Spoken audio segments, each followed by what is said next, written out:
কিছুদিন পূর্বে একজন আয়াতুল্লাহ খাবি তার মৃত্যু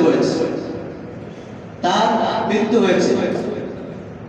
এর মধ্যে অনেকে আছেন যারা ইসলাম লাগিয়েছেন ইন্না লিল্লাহি ওয়া ইন্না ইলাইহি রাজিউন।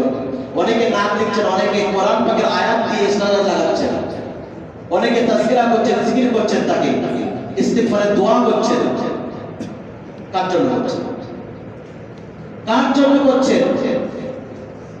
একটা হচ্ছে কাউকে সাপোর্ট করা, এটা কোনো ইসলামের ভিত্তিতে নয়, মুসলমান হওয়ার ভিত্তিতে নয়, বরং দুজন গায়ের মুসলিম, দুজন হিন্দু, দুজন ইহুদি, দুজন খ্রিস্টান, তারাও যদি মারপিট করে, একজন জুলুম করে আর একজন যদি মাসলুম হয়, আপনি কার সাপোর্ট করবেন? মাসলুমের সাপোর্ট করবেন। এটা স্বাভাবিক, এটা আপনার বক্তব্য। এর মানে এটা নয় যে আপনি তার জন্য মাগফিরাতের দোয়া করবেন।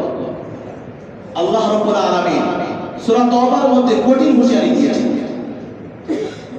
আমার আপনার জন্য না, আল্লাহ নবী সাল্লাল্লাহু আলাইহি ওয়াসাল্লামকে বলেছেন, ঈমানদারকে বলেছেন। সূরা তাওবার 113 নম্বর আয়াতের মধ্যে আল্লাহ রাব্বুল আলামিন বলেন, মা কানা লিন নবী ওয়াল্লাযিনা আমানু। আমি আপনি কি?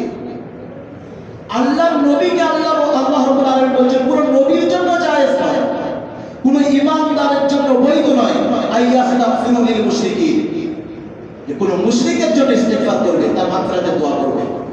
যারা আল্লাহ নবী সাল্লাল্লাহু আলাইহি ওয়াসাল্লামের খতম নবুয়তের বাগানা, আহলে বাইতের উপরে শিরকের দাবিদার, হযরত আয়েশা রাদিয়াল্লাহু আনহার জন্য জাহান্নামের আগুনকে জায়েজ মনে করে, তাদের জন্য ইস্তিগফারের দোয়া করছেন।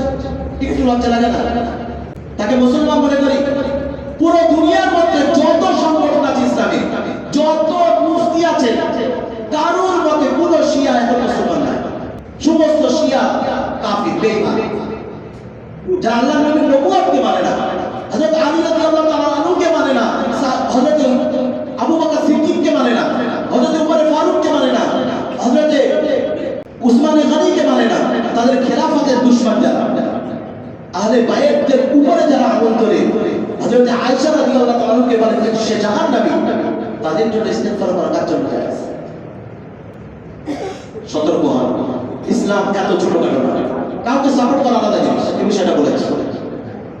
আল্লাহ রাব্বুল আলামিন আমাকে আপনাকে সকলকে হিদায়াত দান করুন, আর বিধান সমূহ উপরে সঠিকভাবে আমল করার তৌফিক দান করুন। ওয়া আখিরু দাওয়ানা আলহামদুলিল্লাহ।